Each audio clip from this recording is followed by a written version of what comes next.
So, good morning, good afternoon, good evening to everyone who are joining us from the US and Canada, and also from Israel and Europe as well. My name is Rabbi Margie Sella. I am an educator for Women's League for Conservative Judaism, and I would like to welcome you to our second installment of this year's Sichot ben Achayot program, Midor Lador, revering and honoring the generations until 120. This program is made possible through a generous grant from Keren Kayemet L'Yisrael, Masorti Olami, and Merkaz Olami. Our goal in these three workshops is to work towards fostering a better mutual understanding between Israeli Jewish women and Jewish women in the diaspora. Before we begin today's conversation, I would like to welcome the International President of Women's League for Conservative Judaism, Debbie Kaner-Goldich, for some greetings.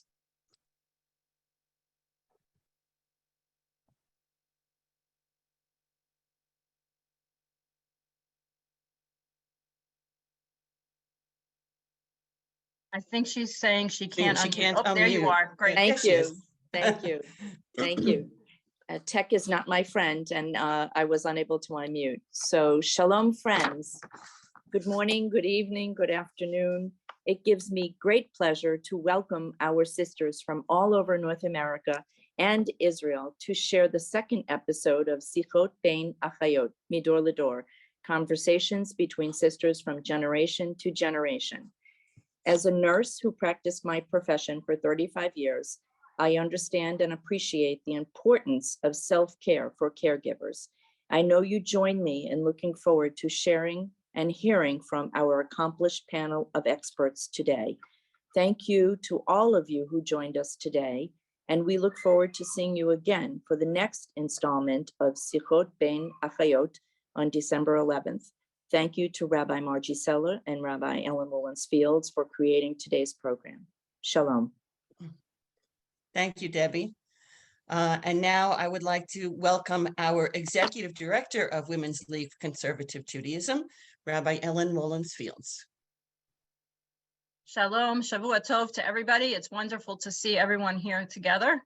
And I love looking through all the pictures, and many of you I know personally, many of you I know by name, but what's amazing is how we see people both across North America and Israel, and I even see some new Olim who are with us as well. I don't know how long you could say someone's a new Ola, but it's really wonderful that we're all together, and it's very appropriate that we're having this program this week, thinking about how in at least the United States we celebrate Thanksgiving, giving thanks to all the people around us, and many of us have the zechut, the privilege of being able to sit at a Thanksgiving table with people across all the generations. And we need to show patience and understanding and just the joy to be able to look around the table, to have those multi-generations with us. And when those generations aren't with us, to remember them and to hold on to their legacy. And also I think about how appropriate it is that we're having it this week with Parshat Toldot, when we read about how Isaac was aging and how his family was treating him while he was being more seasoned in his life. And we have to really appreciate everyone of every generation together. So it's really wonderful to see all the generations here together across the world. And thank you to Rabbi Sella for doing this. I want to thank our grant from Keren Kayemet L'Yisrael, Masorti Olami, and Merkaz Olami. It's never too many times to thank them for the grant that we have, and for Rabbi Sella, who is our Women's League educator, for putting this all together with her committee. Ellie and Diane, thank you for everything. And Diane, a refuah shlema to you and to all who need it. Thank you, Rabbi Sella. Thank you, Rabbi Mullins-Fields. So without any further ado, let's get started on today's program. Before we begin, I would like to let everyone know that during the course of today's program, during the entire course of the program, the chat is open for you to enter questions. Those questions will be monitored by Rabbi Mullins-Fields, and at the end of the program, we are going to have a period for Q&A, for questions and answers. So you can enter your questions in there at any time, and they will be addressed later on at the end of the program. We have an amazing panel today of 4 rabbis, 2 women from the United States and 2 women from Israel. But before we hear from our rabbis, I'm really excited once again to begin our conversation with a brief interview with Professor Alice Shalvey, prominent scholar and educator, and undoubtedly the most well-known leader in the fight for women's equality in Israel. Professor Shalvey, welcome. It is indeed an honor and a privilege to have you joining us again today. And I'd like to ask you a few questions about your contributions in the field of education for Jewish women. All right, go ahead. Okay, so I recently finished reading your book, Never a Native, which I would strongly recommend to anyone who has not read it. It's a fascinating, amazing story. In your book, in discussing your course titled Women, Love, and Marriage in Drama that you taught at Hebrew University, you said, I think there are few such satisfying experiences for a teacher as that which I enjoyed the year I had an all-female class. Since we are a women's organization and our participants today are all women, I'd love to hear you elaborate on that statement. Well, I must say this was a rare experience for me since the English department has both male and female students, though a preponderance of female. But on one occasion, when I gave this course, no men signed up for it. One year I had one man who was very shy and didn't talk at all. Another year I had one who was clearly homosexual. If we have time, I'd like to tell this lovely story about him. But the one year I had an all-female class was really remarkable in that the entire class responded to the texts we were reading. The course was called Women, Love, and Marriage in Drama, and I chose plays, only plays written by women.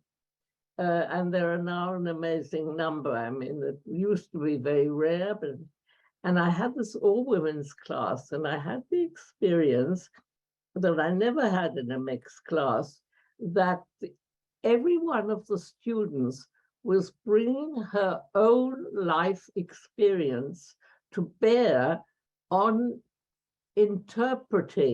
studying and interpreting the texts, and completely uninhibited by the presence of any man.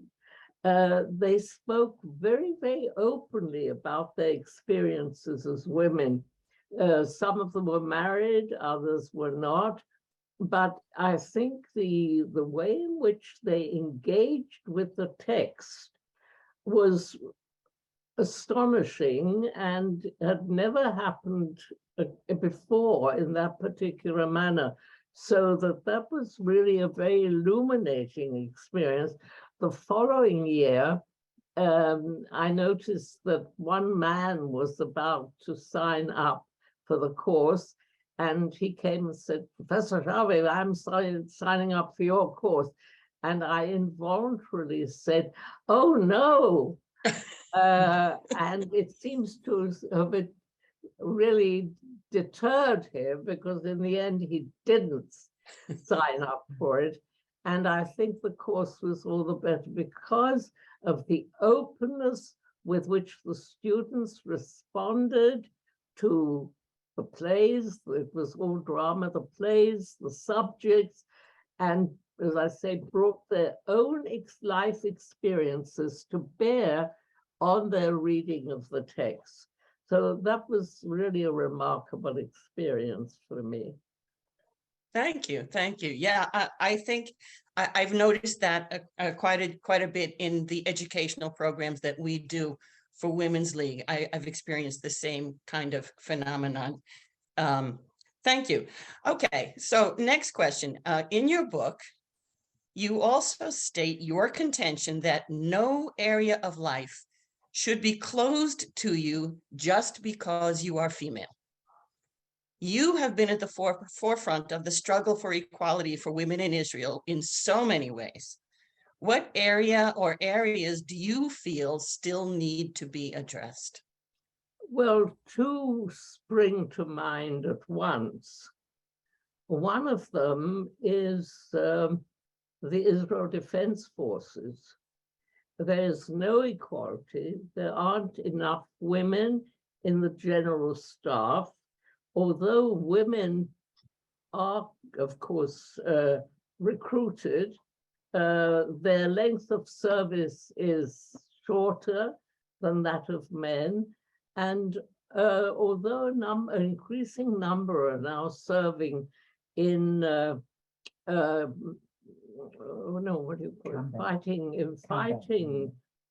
actually combat units, their role in actual combat is minimal. And I have to say, I'm grateful. I have very mixed feelings about this, because I'm grateful that women aren't involved in combat. But on the other hand, I realize that in Israeli society, what you do during your military service determines a lot of what happens later in civilian life.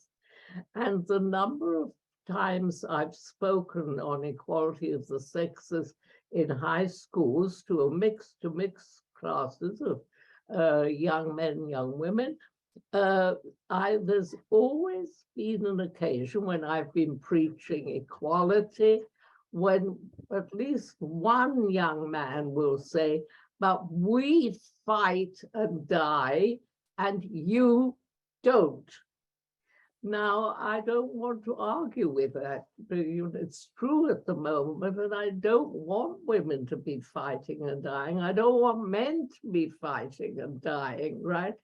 But this is an inevitable difference at the moment, and that's why I think women should be more actively involved in peace negotiations, in trying to minimize the role of the military and of military service in the individual life of the Israeli citizen and in Israel as a country as a whole.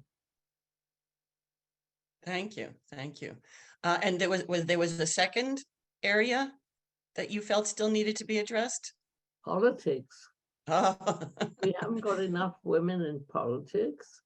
Everybody cites Golda Meir, and then they inevitably add, particularly if they lived at the time that Golda Meir was in power, the only man in her cabinet.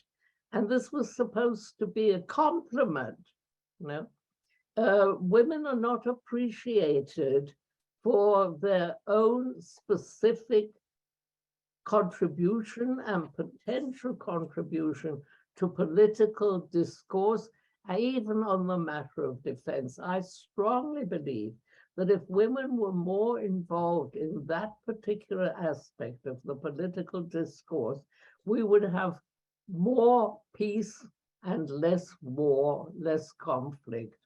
It's unfortunate that we're excluded from that particular very vital area, a very vital area in Israel. Okay.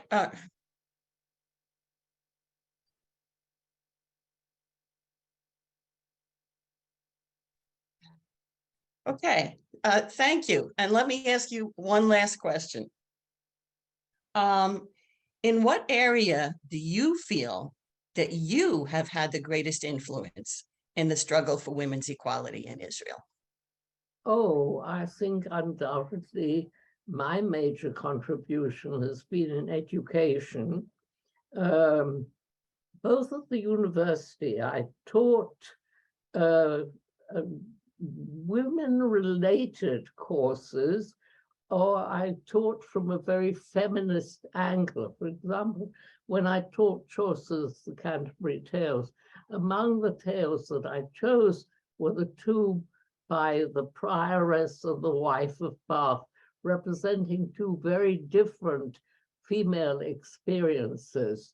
And then the courses that I gave specifically on women and drama, in drama, and drama written by women, which has been sorely neglected, although there's been a really significant number of women dramatists in recent years, particularly in England.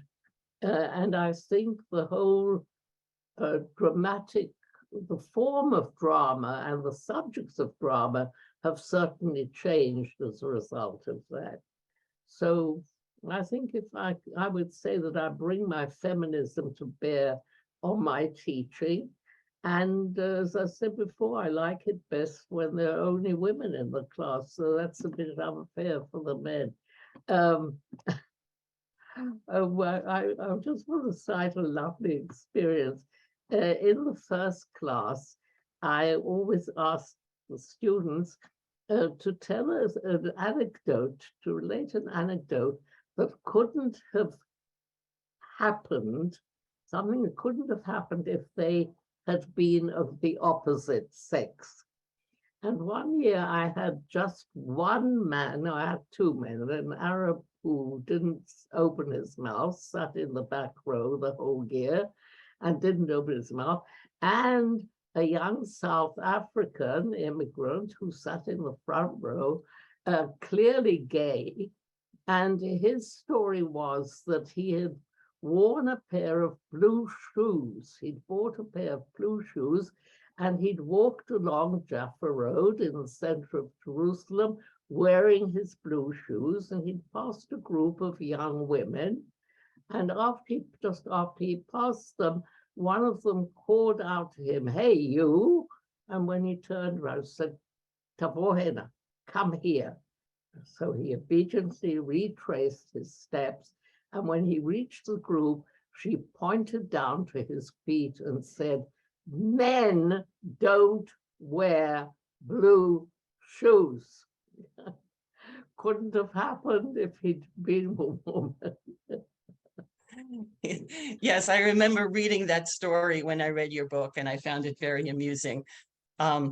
Yes, okay. So again, Professor Shalvi, thank you so much for participating in our program and for everything that you have done for women's equality and in Israel and throughout the world. And I hope that you're going to stay on and hear from our other scholars. We're going to be learning from today, and I'm looking forward to hearing from you again next month in our final program addressing the issue of religious equality for women. Again, thank you. Thank you. Okay, so now let us go to the main part of our program. So we're going to hear from two pairs of rabbis who will be discussing the ways in which we honor and care for those from whom we have received our Jewish traditions. Our first conversation is about cultural attitudes towards aging and how we treat our older generations. Our scholars for this part of the program are Rabbi Dr. Judith Hauptman, Professor Emerita of Talmud and Rabbinic Culture at the Jewish Theological Seminary in Manhattan, and Rabbi Miriam Berkowitz, who serves as a hospital chaplain and spiritual caregiver in Jerusalem.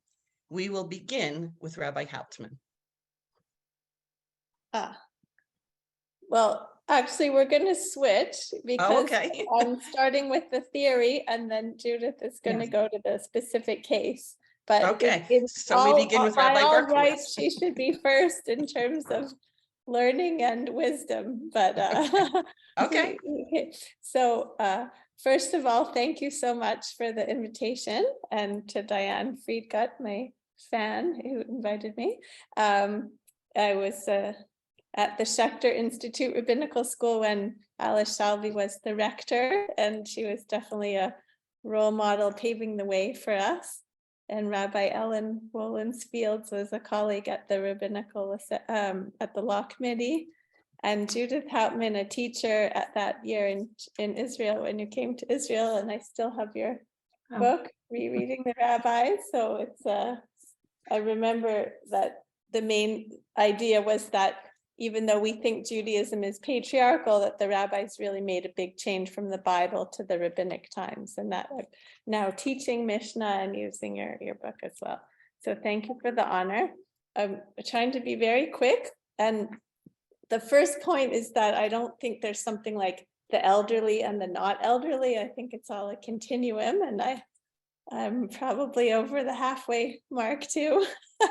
But I think it's a lot about attitude, but also about luck, and hopefully everybody here still feels young and vigorous.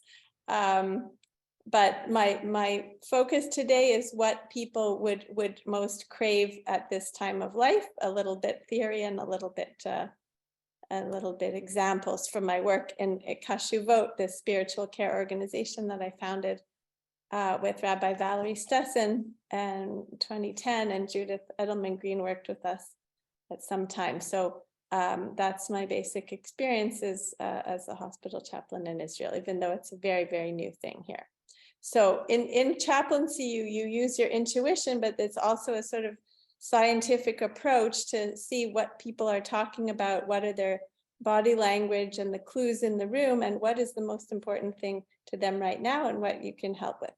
So Alison Kestenbaum created this spiritual assessment, and there's several different ways of figuring it out, what is the most important thing. But most of the things people are really interested in is like reconciliation, either with God or with people in their family or friends, like peace and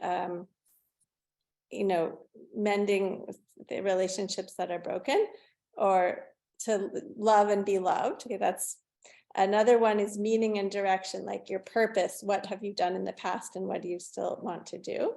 And the other is something like community and pride in more in yourself rather than your achievements. And this is for everybody at any time of life, but when you're getting older, you might be reflecting more. You might have more time. You might have the feeling of looking back and saying, what's it all about?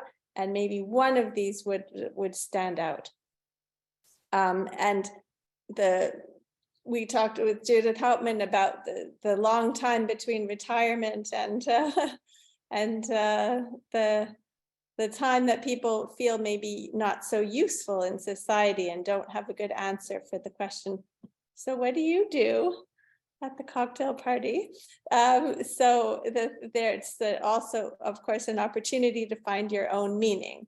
And in my experience working as a chaplain in these two very interesting places, one of the patients did an art exhibit of her art, and she was so proud of it. And one gentleman in the Beit Alicia took care of the garden, and that was his gift to everybody else and get a sense of purpose. One couple wanted to get married first time in the nursing home, so that was something. And some people want to talk about their family or write poetry or play music, or just, I guess, important to encourage people to find some kind of passion.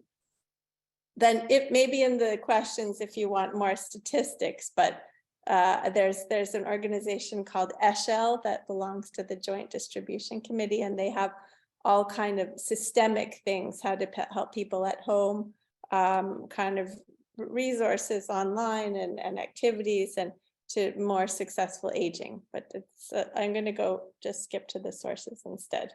You can look that all up, and it's good that there's a non-NGO that's taking initiative and not just helping people one by one, but try to think proactively what are some kind of the needs.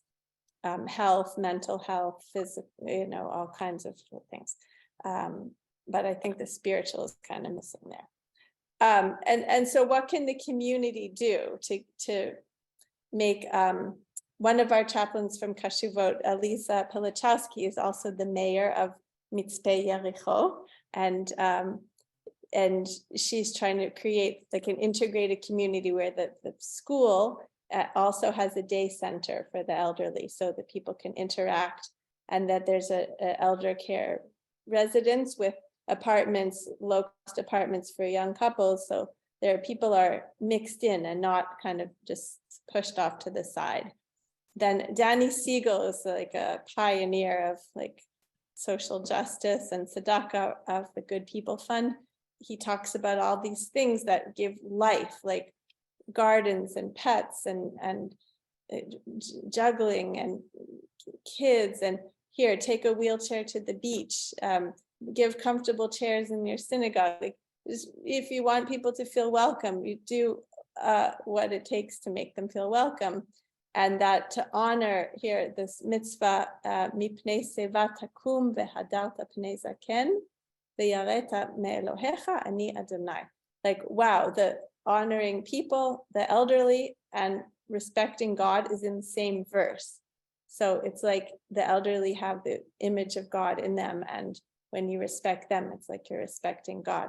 So it's not just like say good morning or be polite, but that he thinks it's an action mitzvah, that you have to get them involved and not feel marginalized. And then Rabbi Dale Friedman, that also she wrote the classic book of Jewish chaplaincy, says similar things, that the biggest fear of being cast away from the psalm, Al tashlicheni le'et zikna, do not cast me away. And how can synagogues go out of their way to be inclusive? Elderly people can count in the minyan. That's a great feeling of being needed. They can teach and mentor. They can do tzedakah. They can do art projects and make the synagogue more beautiful. So, and even when they're the recipients of help, they can still tell their stories. And so when you go, if you're going to help somebody else, remember that it's not just dropping off a package or something like that, but that listening to their stories and really interacting is important too. And one thing that people might think is depressing, but I don't think it is writing your life story or an ethical will. It's what Rabbi Ilana Zeman calls it a forever letter. It's basically what you would want to pass on to your descendants about your life, what was important to you, what are your values, what are some of your stories. And when you sit down and write that, it's actually thinking of what is important in your life. It's not really thinking about death. So have the important conversations, don't have any regrets, and listen and respect each other, and in the elder times, just as in others, and make sure you have intergenerational connections, and listen to the people's needs instead of just offering programs. Like, involve the people that you're trying to serve, the elderly, and see what their needs are, so they feel always more proactive and respected. Okay, that's it for now. All right, I'm gonna, oh, Margie, I can just begin? Yes, go right ahead, please, Judith. Oh, okay. So and Miriam already thanked a lot of different people, but I want to say that one of the great pleasures in life that I get as a teacher for many years at the Jewish Theological Seminary is to, at some points, see your former students in action. I've never seen Miriam in action, and I'm totally blown away by all the wonderful things she just presented to you. So, as I say, I can derive pleasure from it in many different ways, and thank you, Miriam. So, Miriam gave a broad philosophical, if you might call it, survey of the kinds of ways we should be dealing with people who are growing older in our communities. She and I decided to do it like that she's going to be very broad. And my involvement here today is going to be to talk very, very specifically about a project that I have been involved in since May 2020. It's sort of the beginning of the pandemic. I'll begin with something personal. We know that with aging, some people suffer memory loss, dementia, Alzheimer's, slow decline. My husband was one of those. He passed away not long ago. And talking about maintaining connections multi-generationally as people grow older, or specific with people who are having suffering memory loss. In my case, my husband would chant Kiddush every Friday night. We would call the grandkids in Washington, D.C. Our grandchildren don't live near us. We lived in Manhattan. I still live there. And every Friday afternoon, we would call, and he recited Kiddush for the grandkids. The thing that I learned was he occasionally recited it so fast that I would say to him, can you slow down? But he couldn't, because what happens to the brain, I don't know all the science of the brain, but Kiddush was in one part of the brain imprinted. He could read it off, so to speak, or sing it off by memory, but he couldn't change the way he was doing it. So we did that. And then Saturday night, we called the grandkids in California, where the time difference was to our benefit. They were 3 hours earlier. We worked it out. But in that way, we maintained connection, and we actually inserted some Jewish ritual into the lives of our grandkids, and our children were involved too. So that is one way that I strongly recommend to anybody who has a relative suffering from any form of dementia, be it Alzheimer's or anything else. Tap into the reserves that they still have, which is what we did, and it brings meaning all around.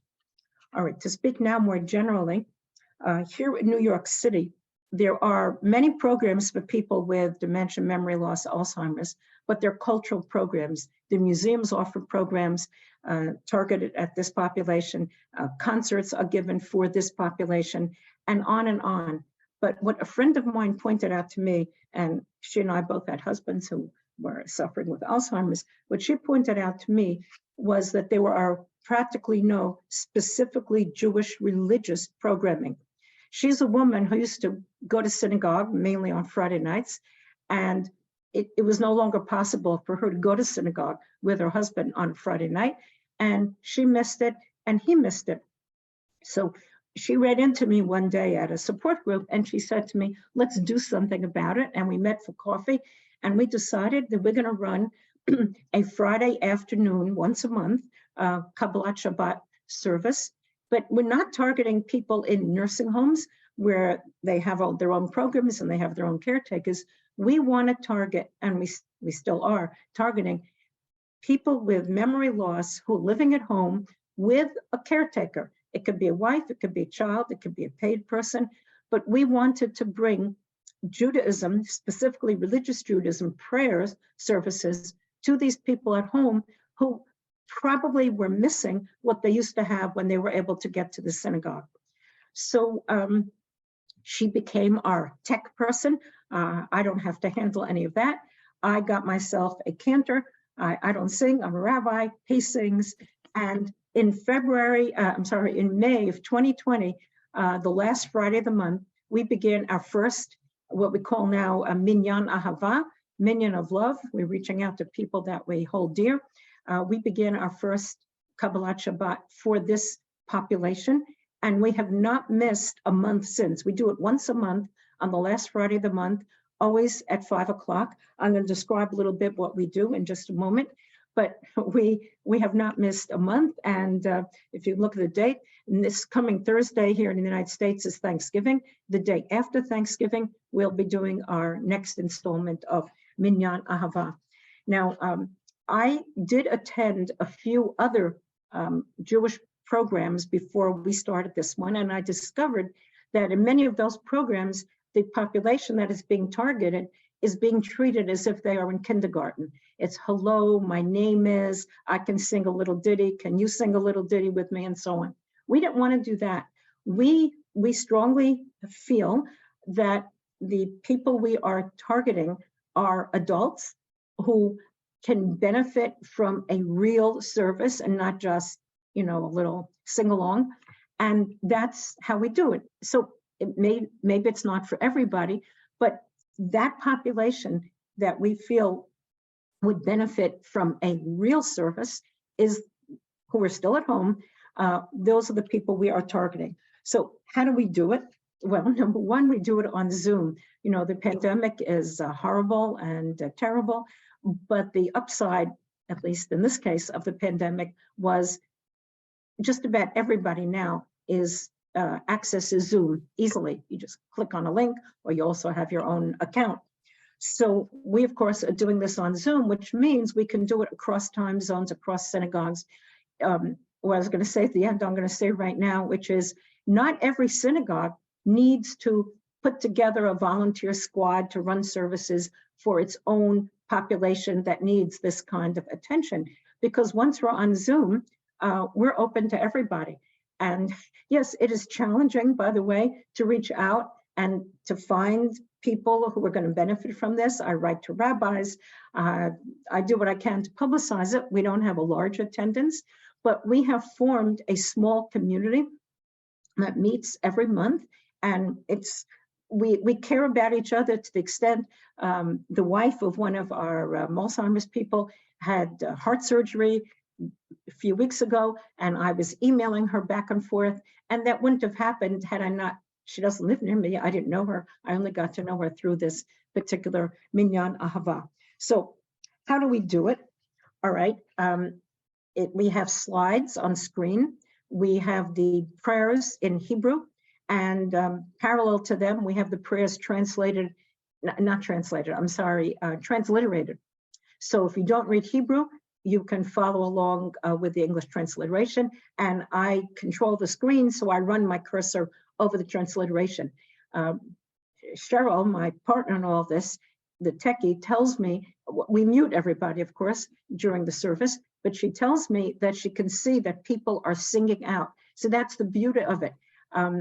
Over Zoom, you can't all sing together because there's no audio coordination. But by doing this for people, she sees them joining us. I can't see them all when I'm leading the service as rabbis. So what do we do? In addition to putting slides on screen with the abbreviated Kabbalat Shabbat service, there are two highlights that I want to mention in this minyan that we run. One of them is called the Word of the Month. So not long ago, the Word of the Month was Rosh Hashanah, and I prepare, I hold up, I don't have it with me, but I hold up, Teglach, or hold up honey, I hold up Lashana Tova, whatever. I have those things ready. But at this part of the service, the Word of the Month, is more to the beginning of the service, I say to people, what does Rosh Hashanah bring to mind? And they're not muted at this point. And people call out. They call out the words that Rosh Hashanah reminds them of. My point is that we want to make the service interactive. Yes, it is being led by a rabbi and a cantor, but at the same time, we need to involve people. So that's one way in which we involve people. And, Kabbalat Shabbat, when Kabbalat Shabbat ends, Ma'ariv begins. So in between Kabbalat Shabbat and Ma'ariv, we also have show and share. That is, I send out a letter a week in advance, and then the same letter a day or two in advance, telling people that for show and share this month, okay, and then I put down what I want them to be able to show and share. It can be a mug. It can be a favorite sweater. It can be something green. It's very hard because after all these months, I'm running out of ideas of what people can show and share that they have in their own home, that every home has. Every home has a book, okay, although that may be disappearing. So in show and share, again, people are not muted, and I just call the names on the screen, and they each hold up, the green sweater, and then they say, oh, this is 25 years old, and my cousin gave it to me on the occasion of my 52nd birthday, or something like that. And it's amazing. People like doing this. I didn't know in advance. But yes, show and share is a very important part of the service. Another thing that we do throughout the service is that we have some English. The Kabbalat Shabbat Ma'ariv is not just in Hebrew. We have English readings, some of them taken from the beautiful Mishkan Tefillah of the Reform movement. And I call on people to read out aloud. So not everybody is able to read aloud, but in every Zoom screen, there's usually a caregiver and a person with memory loss. So one or the other will read it, or together they will read it. And in that way, we get them to participate. The other thing that we do is I've asked my cantor always to use the melody that people are likely to remember from years back.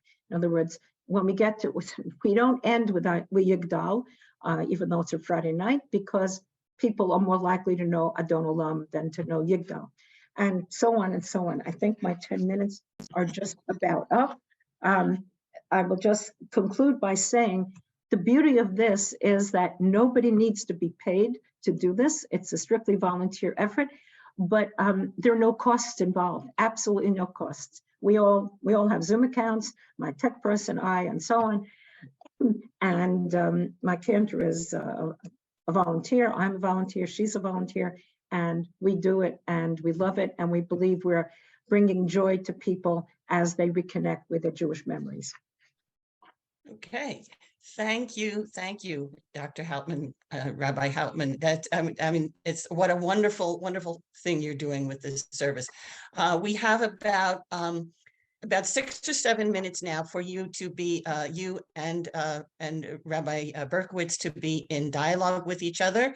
I just would like to mention to you that a question came. Could you enter into the chat the link to your service, and then when we get, I guess when we get to the Q&A part at the end, then Rabbi Wollensfields can share that with everyone. Yeah, well, let me just say, I'm happy to send a sample service to anybody who writes to me. I wouldn't say that I have ready right now a link. Had I known in advance, I'm not going to be able to find it. Or let me say, while somebody else is talking, okay, I will find the link and send it to whom? To Rabbi Ellen? I'll just ask a quick question. Yeah. It's the same link that you use the Zoom link is what we're referring to. So the Zoom link numbers, the password and the ID, the meeting ID is the same thing every month? Yes, it is. Okay. So I can Karen send put you it in the that. chat, and we usually put it on our Women's League week too. So it's right there. Oh, then you have it. That's great. Yes, don't worry about anything. We got it. Okay. Okay. All right. So we have about 5 or 6 minutes left for the dialogue between Rabbis Hauptman and Berkowitz. Okay, great. Well, we decided to do the tech study together, and you've received a source sheet if you want to go through things over again. Just it's the model of the fact that we're bridging the North America and rest of the world, South America, Europe, and Israel. So we picked a piece from the Talmud that I discovered, the Babylonian Talmud, and Judith Hauptman discovered a similar but very interestingly different piece in the Jerusalem Talmud. The Babylonian, let's say, was written in the year 500, let's say, and the Jerusalem about 400. And it's about teaching, it's in the conversation about how parents are supposed to teach their children Torah. And then the Talmud asks, well, what about grandchildren? Are they supposed to teach their children Torah, their grandchildren Torah? So let's say if you don't necessarily have grandchildren, but just take it to mean the younger generation, okay? So here we thought we put the English and the Hebrew here. I can show you side by side. I think it's better. And okay, so it's the Talmud, page 30, Lamed Amud Aleph. This is a great resource called Sefaria that has Talmud, Mishnah, Bible, everything. Okay, so when they're asking,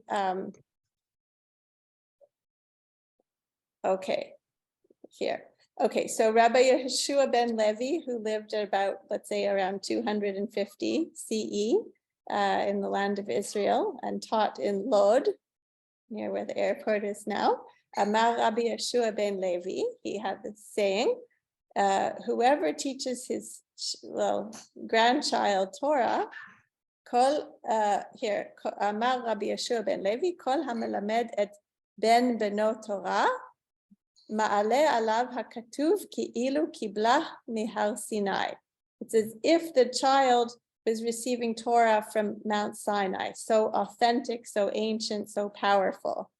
And he cites a verse, Shene'emar, it says in the Parsha Va'et Chanan, Vehodatam livanecha velivnei vanecha, and it says that you should remember all these mitzvot, don't forget about them, make them known to your children and your children's children. And right after, samichle, it means like stuck next to it, the very next verse says, Yom asher amadeta lifnei Adonai Elohecha bechorev. So Chorev is considered to be the same as Mount Sinai. So by putting these two verses together, it's like telling people, if you teach Torah to your children's children, it's for them as if they're standing in Mount Sinai. And then they bring a story to emphasize this, or to underline, yes, this approach. They give an example. So, okay, you can see the Miriam, English. So, yeah. if we could just, I want to make sure we have a chance to hear from Rabbi Hauptman also, and we just have another Okay. 2 minutes or so. All right, I'll do it super quickly. So basically, Yeshua ben Levi was rushing to shul. He put a shmata on his head. He didn't get dressed nicely because he was rushing to bring his grandchild to the synagogue to study. And then Rabbi Chia bar Abba said to him, like, "What are you dressed like a schlepper? What's the rush? What are you going? My kule hai, what's all this about?"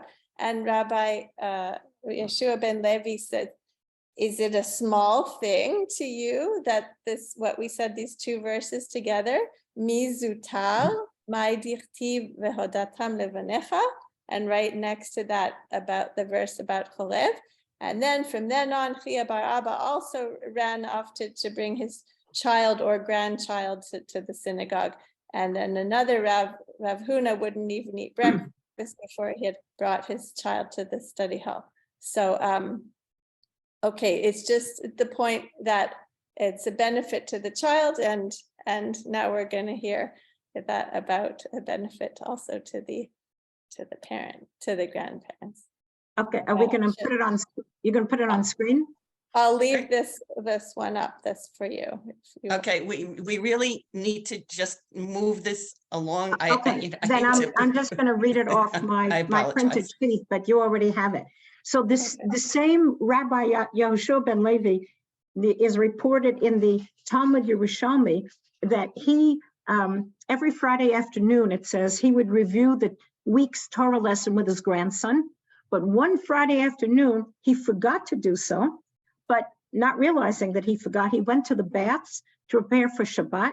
He was leaning on his student, that same Rabbi Chia bar Abba. I'm emphasizing that what you saw in the Babylonian Talmud, okay, here it is also told differently, the same characters differently in the Jerusalem Talmud. And as soon as they arrived at the bathhouse, Rabbi Yehoshua ben Levi turned around and left because he realized at that point that he'd forgotten to review his grandson's Torah lesson, and he needed to go and do so. And his student said to him, "But didn't you teach us, Rabbi, that once you begin preparation for Shabbat, you shouldn't stop?" At which point Rabbi Yehoshua ben Levi said to him, "Don't you agree, or is it not like to you? Don't you agree that anyone who hears Torah from his grandson, it is as if he heard it from God at Sinai?" So in 1 minute, the difference, you see, it's sort of the same story in two versions of these two Talmuds, but in the Babylonian Talmud, it's the grandfather teaching Torah to the grandson. In the Jerusalem Talmud, it is the grandson reviewing the Parsha, Shama Parshata, who is teaching Torah to the grandfather, and the grandfather is hanging on every word. And anybody out there who has grandchildren or relates to young people, but there's a generational gap, I will just put it in my first person. I hang on every word that my grandchildren tell me, and that's the beauty. So between the two Talmuds, teach them and learn from them. Shalom. Thank you both for a wonderful. I wish we had more time to hear, because you both have so much to offer. But we're going to move into and again, if you have questions, please enter them in the chat. I would just one comment that I saw in the text. When we titled this program, we were very, very careful about how we worded the program. And many of us are in the older generations, shall we say, and prefer words like older to the word elderly. So if our presenters could try and refrain from using that kind of terminology, I think we would all be more comfortable. Thank you. Okay, so let's move into our second our second pairing. And so this conversation will address the pastoral care issues surrounding our older generations and those who love and care for us. Our speakers for this part of the program are Rabbi Tracy Rosen, a hospital chaplain from Phoenix, Arizona, and Rabbi Judith Edelman Green, a pastoral caregiver and educator from Kfar Saba in Israel. Which one of you would like to begin? Rabbi Rosen. Oh, no, I'm sorry, Rabbi Edelman Green.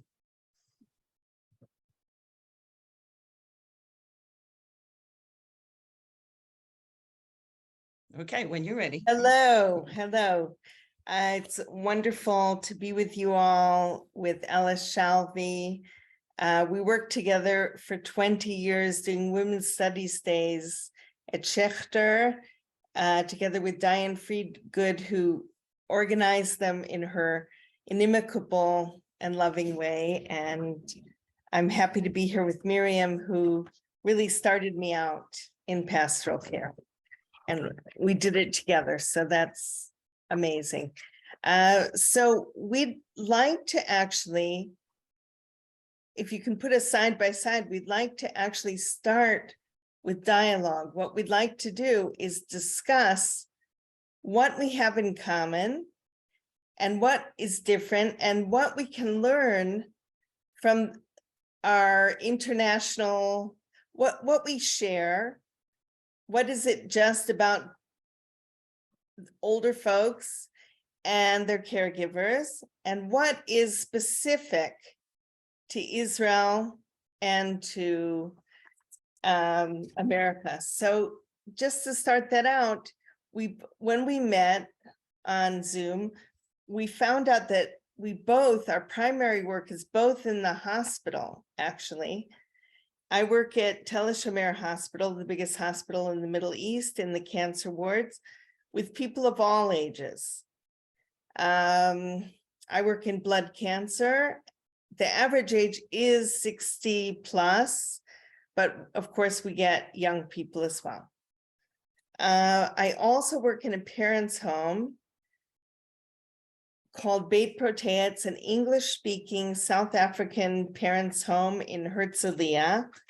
And we'd also, as well as comparing, we'd like to bring some case studies and stories, short stories from the field. So, Tracy, introduce yourself, and then I'd like to hear about your biggest challenges in care of older people in the States. Well, thank you. Hi, I'm Tracy Rosen. I am a second career rabbi and recently retired from pulpit work and doing hospital chaplaincy for the last 4 years through Jewish Family and Children's Service here in the Phoenix area. Prior to retiring from the pulpit, I also served in a congregation in a retirement community in Western Phoenix that so it gave me a very in-depth look at all of the challenges, not just for folks in hospitals, but for folks in living situations. And I think some of the challenges that we face with all of this is, especially in the United States versus Israel, is the great inequality of care that we see depending on one's personal resources. There's a safety net that has lots of holes in it. If you don't come to your retirement and to your older years with a lot of money, at some point the money runs out and the government takes care of you, and it doesn't do a very good job. So that's one of the biggest challenges. The other huge challenge, and I noticed that Rabbi Hauptman and Rabbi Berkowitz also mentioned this, is the issue of loneliness. It's very, very hard to remain connected, and that the people I encounter who are significantly worse off are people who don't have personal resources that connect them to each other, whether that's extended family members or it's a Jewish community, or some kind of social, even a social community. Those who are engaged in communal activities, whatever they may be, religious, social, gastronomical, you name it, I think tend to live happier and healthier lives as they age. Okay, I'll just ask one more question connected to that. What about the issue of Jewish community in older folks? So that's a really phenomenal question, in that here, and especially outside of the main centers of Jewish life in North America, the vast majority of elderly Jewish people, along with their children and even grandchildren, don't have formal connections to the Jewish community. But still, in this greatest generation and baby boomer generation of retirees, there's a feeling of wanting a connection with other people who have something in common with me, which is almost always, some connection to the Golden Medina, the homeland, by which they're all referring to New York City and not Jerusalem. We have populations here from New York, New Jersey, Chicago is surprisingly a big population of retirees, and Seattle, Washington, gay base. But they want to interact with each other. So a phenomenon that I noticed is, while there are very few synagogues in the West Phoenix retirement areas, known as the West Valley, every single one of these planned retirement communities has a shalom club with hundreds of members. And they thrive. Why? They don't have dues, they don't have to pay for a building, they do cultural things, and occasionally some of them run their own high holiday services. But it was a way of people connecting with each other without without that formal structure of a synagogue. And those who seek out synagogues get a great benefit from it, but they don't, but it's a very limited number. On the other hand, because of this lack of formal affiliation, there's been this great void in these kinds of communities in terms of any kind of formal support from the Jewish institutions involved. So part of how I ended up with my hospital chaplaincy position is that I was the rabbi out there, and the only other organization really that had an effective presence out there was one person from Jewish Family Services, who was the vice president of the department, would come out and do individual counseling sessions in my building every Thursday, and we got to know each other. And when they received some funding to bring hospital chaplaincy out to the West Side, she approached me and said, will you do it? But it's not, when there's a big disconnect, it's harder to provide those services. It's harder to identify where they are, and it's harder to know what they need. And you, tell me about how it is when everybody's Jewish and you have to serve the needs of the elderly. So the problem of Jewish community is different in Israel. That's something very different. The problem of loneliness is universal. So this Sichot ben Achayot is already showing us what we have in common and what's different. The umbrella of Jewish community is available. You can walk to a synagogue pretty much everywhere, also conservative synagogues. I guess what's unique to Israel is that there's still remnants of national health. There's national health care. And yes, there are private facilities for the elderly, retirement communities, but there are also public and governmental facilities. I work at Beit Protea. Maybe I'll tell you a little bit about what I do there and about Judaism there. So there's a synagogue as part of it's called a parents' home, which is very egalitarian. It's not called a Beit Avot, a father's home. It's a Beit Horim, parents' home. I have one woman named Rena, who was a scholar in Baltimore, a great Jewish educator. She now needs some memory care, tends to repeat herself, has very little short-term memory, but boy, does she know her Mishnah and Talmud and Bible. And she has like 45 minutes of joy a week when I sit with her.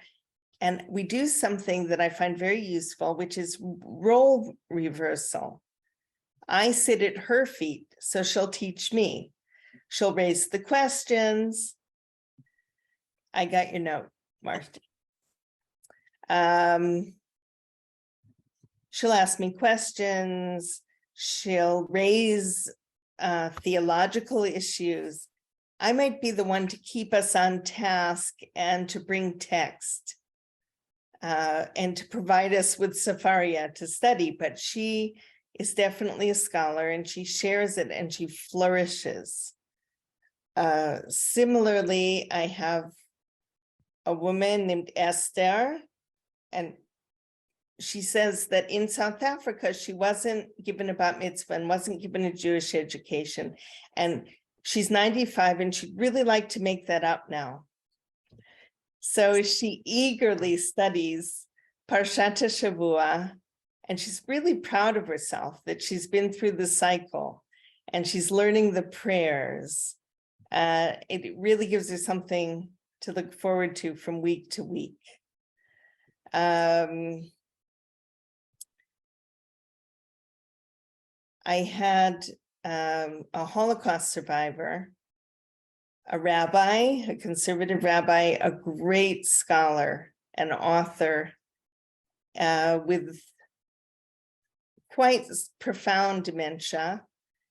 And as he'd been my teacher and my mentor, I said to him, I would really like you to continue teaching Torah. And he did. He did. He taught me until he really couldn't. And then I would repeat his lessons to him and I would give him credit for teaching me.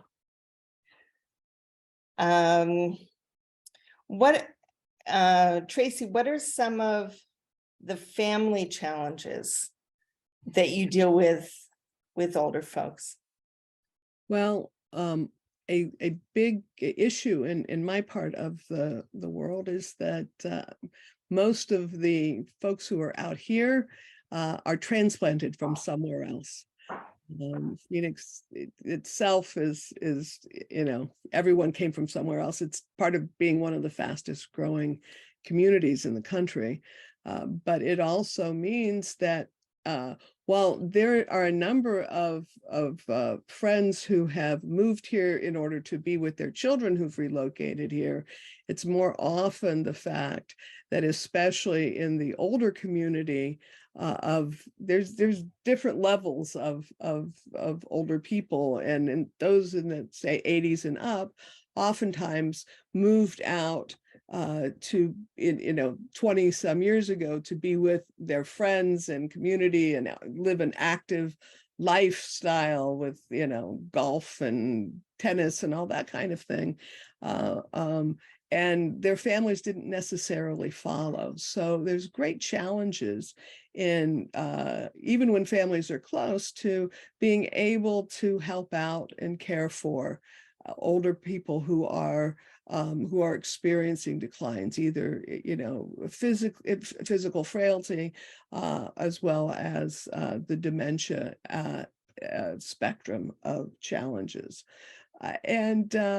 So knowing who to trust, knowing how to find resources locally are always challenges. Ever since the pandemic, one thing I can say for certain is that it has become even harder and harder to find reliable in-home care, and even for the independent and assisted living situations I know about.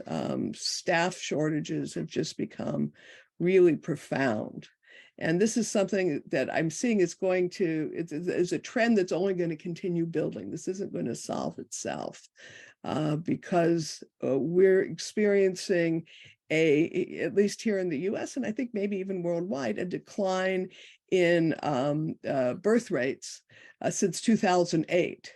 So just as baby boomers are getting to retirement age, we're having fewer and fewer young adults aging into the workforce and being able to take positions that are necessary. So we're going to start seeing, I think, more and more multi-generational family living kinds of environments, because the availability of external healthcare is going to become harder and harder.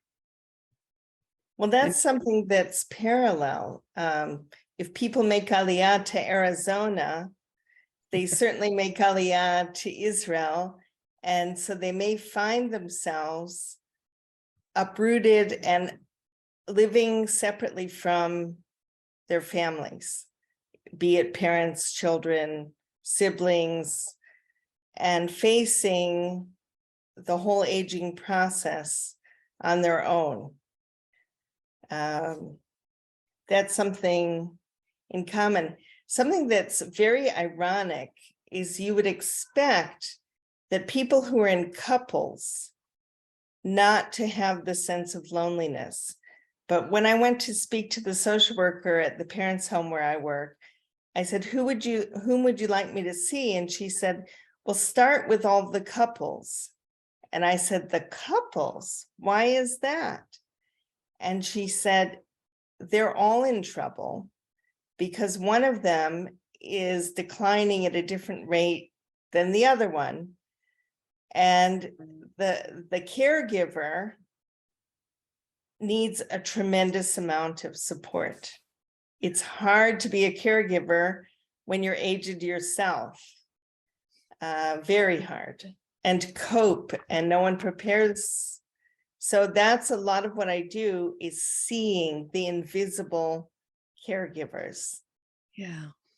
Also in the hospital, seeing the caregivers who are so tired and maybe dealing with multi-generational demands. They're dealing with their grandchildren and their parents and everyone in between. But it's ironic. You wouldn't expect that about Right. couples. Yeah, that's a very, very profound observation.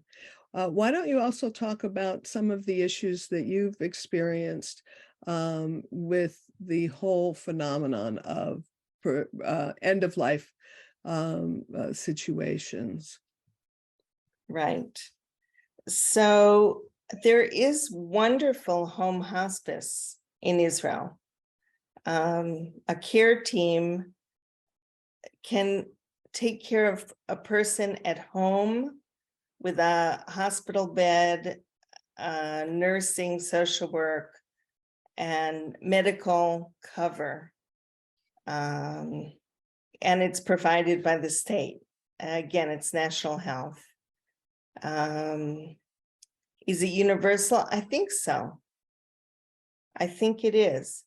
My particular parents' home does something called home care, which isn't about dying. It's so Jewish, it's about feeding. I guess it's Meals on Wheels, kosher Meals on Wheels. And that they have an enormous coverage for this whole area with food and food redistribution. But yeah, dying in place is possible in Israel. What about with you? Actually, hospice and palliative care is one area where I think that we're actually getting it pretty right. Yeah, and it's because through Medicare that there's been a lot of work in the I don't know, last 20 years or so, 25 years, about the effectiveness of palliative care on the quality of the end stages of life. And as a result, it's pretty much universally available. And there are many, many organizations that do a good job with that. And the ones out here try and respect the religious needs. I mean, a big part of that palliative care is attending to the spiritual, religious needs of the patient and their families. And I think it's one of the big successes in healthcare. It's like, we won't help you at all. We won't help you much while you're living. Medical expenses and debt are one of the biggest reasons for bankruptcy among Americans. But by golly, when you're getting ready to pass into the next life, we're going to give you a really nice send off. For those who avail themselves of the situation. Now, I encountered, talking about little case studies, I encountered a situation a month or so ago of an older Israeli man who was living here. And I first encountered him when I walked into his hospital room and said, "Hi, I'm Rabbi Rosen." And he's like, "I don't deal with your kind of rabbis here." What, conservative? And no, women. So, it's like, I said, okay, I understand. God bless you. I hope you heal soon. Get a call from the same from that same hospital, the chaplain, who's a non-Jewish chaplain on staff there, who's looking for his relatives in Israel want to talk to a rabbi about palliative care and hospice and these kinds of things, and removing life-supporting equipment. And of course, they're calling on a day, let's put it this way, that no Orthodox rabbi would answer the phone. You can do the math. But, and I'm thinking, okay, well, all right, you're going to have a good luck trying to get a hold of him, but I gave him a referral. And that there was a lot of consternation over removing any care or anything like that, or changing him over to palliative care. And in the end, they transferred him out, and as far as I know, he was still suffering, because their view of spiritual advice and direction did not allow for that. Sometimes I experience the reverse of that, where I'll approach a religious person on their deathbed, expecting them to want Shema Yisrael and Vidui, and they'll say to me, "Could you just hold my hand and look into my eyes?" Or I'll go to a Russian new immigrant expecting that they'll want me to hold their hand and look into their eyes, and they'll say, "Would you please do Shema Yisrael?" So we don't know. We have 2 minutes left. Yeah. Let's talk about who can bury people. I think you probably can do that more easily than I can. Why, yes, indeed. Yeah. Yes, it's a very common thing, and Expected, it's accepted, right, that a female rabbi will do the burial. Here, outside of the specifically Orthodox world, yeah. Here it's, of course I do funerals, and of course I do memorial services. It's always a bit of a struggle.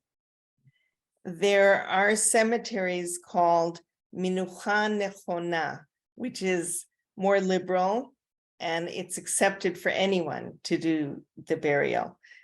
The Minucha Nechona, correct burial, the joke is, what about Minucha Lo Nechona?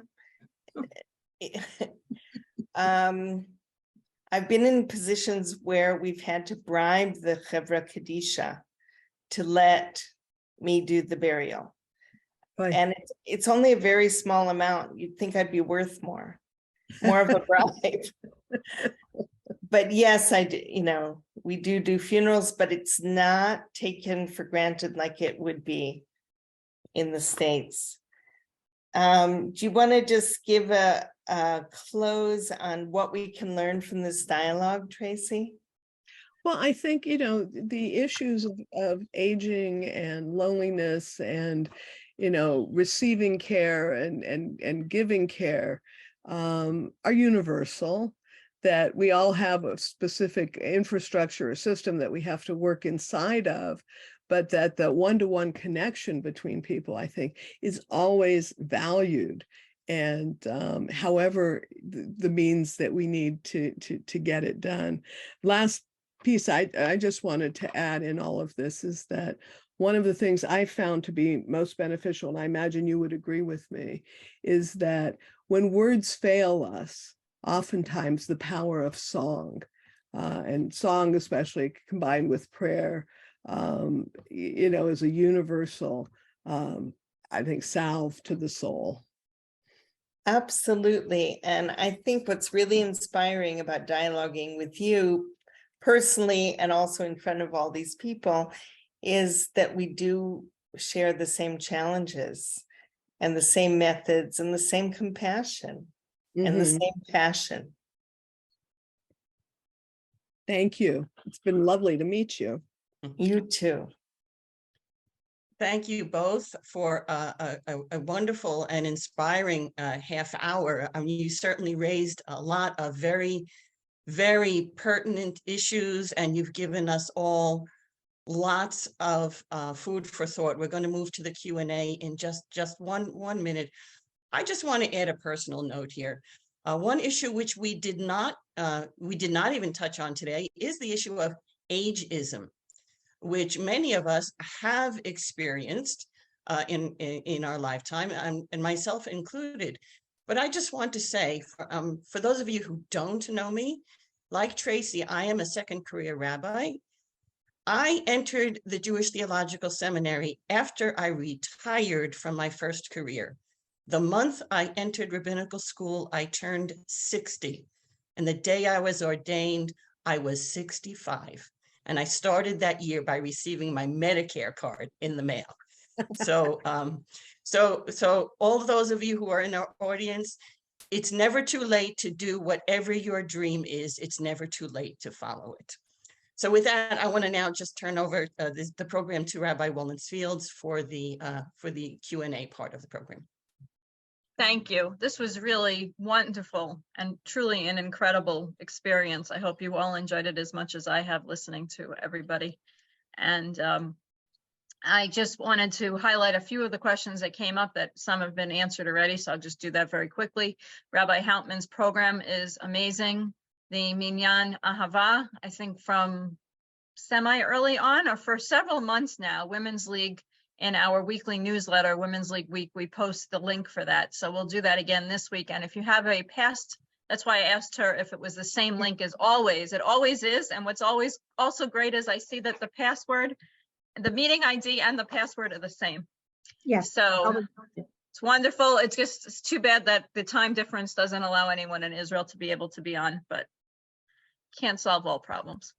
Thank you for pointing out that we should use the word older, not elderly. When we were planning this program, we had a lot of different lingo activities because we found out that in Israel, a caregiver is often the person hired to help the person, whereas in the North America, the caregiver is often the spouse or family member. So the lingo is interesting. And I remember visiting my principal in Israel and her caregiver, I asked her name and she said Isha. So I left with a great laugh on and I still laugh about it because I'm like, my teacher unfortunately has memory issues, my principal, the reason I'm a rabbi. And I said to my children who are with me, I think they call her Isha because she probably can't remember her name. I don't know. I never asked the woman. One of the, there are more comments than questions. That's why I haven't gotten to any questions yet. One comment was that and I think many of us noticed this, and Rabbi Hauptman even said it, how it was such a pleasure to be with her student, Rabbi Berkowitz. And you could notice that apropos of the exchange, how much nachas Rabbi Hauptman was getting from Miriam, the student, teaching the teacher. And I think she got much pleasure, and also it was reflected in the text that they chose. Another comment was made that the Beit Horim, Beit Protea, that Rabbi Edelman Green mentioned, that was founded by the South Africans, which I think is a common thing in America, in the United States. I don't know about Canada, but probably is very expensive, and there's a long waiting list, and you can't get a room until someone passes, and it's unusual to only if you have insurance can you get in. That's often the comment. So I'll get to the questions. How do you get news of patients who are only in the hospital for a few days and cannot get a call due to HIPAA? I know I had that situation when I was a congregational rabbi. I'm also going to look in the chat here, what people have written. Well, do you want me to take that question? Yeah, let me just see how many other questions we have so I can get them all in.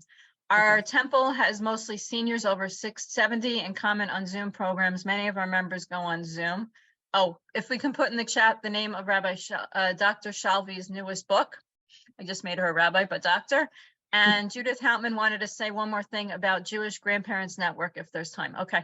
And we need to all reach out to our seniors. Yes. And one of the things that I want to tell all of you, that we have a program that we started during COVID, similar to Rabbi Hauptman, that we started during COVID called Makom B'Yachad, which started as so people could say Kaddish on March 15th, 2020. When we started it, we had no idea that it would go from 6 days a week to finally 5 days a week to 3 days a week still, which gives everybody an opportunity to say Kaddish. Also, Mishaberach and Rabbi Sela and I study, and our members here also teach. Fridays is Parshat Shavua from our members of Sisterhood teach. Rabbi Sela teaches Proverbs on Tuesdays. I teach Mishnah Kiddushin on Wednesdays, and it's also streamed on Facebook. So Rabbi Rosen, sorry for all of that. Yes, how do you find out when somebody's in the hospital because of COVID? Not because of COVID, because of HIPAA. Yeah, so for congregational rabbis, it has been a problem for years.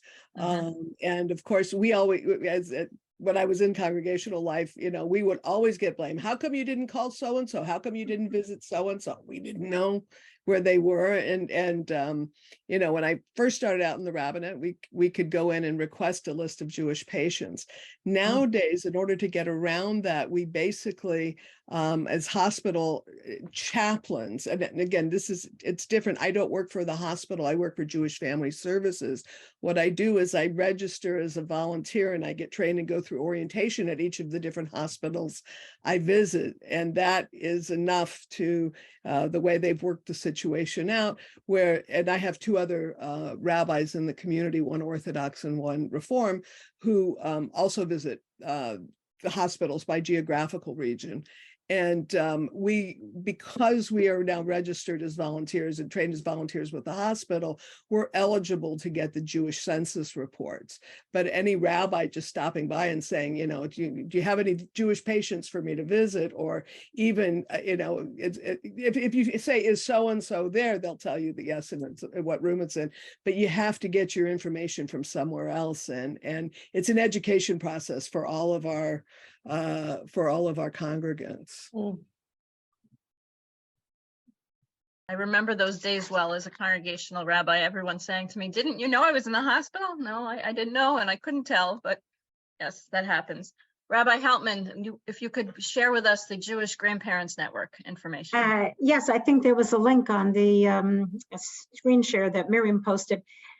Jewish Grandparents Network is a new organization. It's 2 or 3 years old. I'm just on the advisory board, but the goal of it is to assist Jewish grandparents in connecting with their Jewish grandchildren, because sometimes and often in that middle generation, you either have a child who is not interested in passing on Jewishness to his own children, or you have a mother or father who's not Jewish.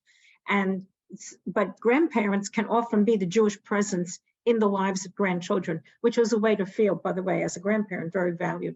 So just, there's a website that organizes all this information and events, JGN, Jewish Grandparents Network. just to balance in Israel, I want to say that there's Adopt a Savta, which is connecting with Holocaust survivors who don't have descendants to give them intergenerational love. Somehow I'm on that email list, Adopt a Savta, so I know about it. You're May muted. I say one thing? Yes. May I say one? Yes, go ahead, Miriam. One of the big things in chaplaincy is called being versus doing. Like so many of us are trained to fix things and give practical help, and they say sitting there listening, singing, whatever, but just showing that you care, it's something. And that's how I feel about this evening. The talking was very, very interesting. And even beyond that, just the fact of being together and so many people involved in making the time to do it, I found myself very moved by it. And if we had just shown up and not even said a word, Dayenu. So thank you for this lovely miskeret, lovely framework, and hope to learn from and with everyone again soon. Thank you. I was actually. Oh, and I thinking must that. also thank my mother, Judy Knight in Montreal. She's my biggest fan, and she's on the call, and she's writing very nice things about everybody. And she went to law school in her 40s and has been a lawyer for 30 years and loves it every day. So she's an inspiration too. It's great to know we have intergenerations here. And Rabbi Berkowitz, my dear friend Miriam, I was thinking about how just being a presence is so important as well. So it was similar to what Rabbi Rosen was saying about singing, like just the presence, just being there is so important. Just, you know, calling your friend who's the caregiver to somebody who is not well, and just being that presence is much more important than any words that we could ever share. So thank you, Rabbi Sella. I'm going to turn it over to you. And I also, before, did not thank our co-chairs of education, Ellen Bresnick and Julia Loeb, who have been very instrumental in helping plan this program as well, and we're on the committee. So Rabbi Sella. Okay. Thank you, Rabbi Wollensfield. Thank you to all of our participants today. How blessed we are to have so many talented, educated Jewish women rabbis in our midst that we can learn from. We have all learned so much from you today, and we have all been enhanced and improved by learning from you. I hope that you can all join us for our next workshop, which is on Sunday, December 11th. And our topic then is going to be taking the 100-year journey from bat mitzvah to egalitarianism. So I would like to thank all of the people on my committee, my hardworking committee that made this possible. And that includes Rabbi Ellen Wollensfield, our WLCJ Israel Chair and Mothers of Olim Coordinator, Ellie Kremer, our WLCJ Israel Liaison and Organizer of Women's Study Day, Diane Friedgut, WLCJ Co-Education Chairs, Julia Loeb and Ellen Kaner-Bresnick, and a huge thank you to our very talented tech wizards, Karen Belena and Isabel Loshka, without whose expertise this program would not have run so smoothly today. So with that, I wish we had more time to discuss all of these issues, but I thank you all for joining us today. I thank you to all of our teachers that we learned so much from today. And just have one other short thing. Just yes, want to please. remind everybody that I want to thank Diane Friedgut for all that she does. And one of the things the hugest thing she does is the Masorti Days of Study. And Giving Tuesday is this month of November. It's November 29th. Our Giving Tuesday donations all go to Masorti Women's Days of Study. Many of you on this call are women in Israel who are participants and teachers at Masorti Women's Day of Study. So I hope that you will also give to that. And also our Torah Fund has a Giving Tuesday that day as well. for Torah Fund. And I would say that we represent at least 3 different seminaries on here. Rabbi Berkowitz went to the Schechter Institute. Rabbi Rosen, I believe you were ordained the first class as in 99 from No, Ziegler? 2000 in Ziegler, so second Oh, the class. second class. Okay, and I was in 99 at JTS. So here you have an example of how your Torah Fund money goes for Giving Tuesday, and also Masorti Women's Day of Study for Tuesday. And to mark your calendars for Masorti Women's Day of Study will be February 8th, 14th, and 27th. And parts of that program will be hybrid. So those of us outside of Israel will be able to attend as well. And this was just a fabulous program. So thank you to everyone. Thank you to my Karen and Isabel, our fabulous staff, and Rabbi Sella. And a great Thanksgiving to those who celebrate. Will you have a recording of this if some people missed it? Yes, it's recorded and then it'll be on our website. Nice. Thank you, Rabbi. Thank you, Okay. Dr. Shalvi, as well. Yes, remember yes. Fondly from An my honor youth. to be with Dr. Shelby Yes, and all of you. Okay. Ad Mea V'Israel.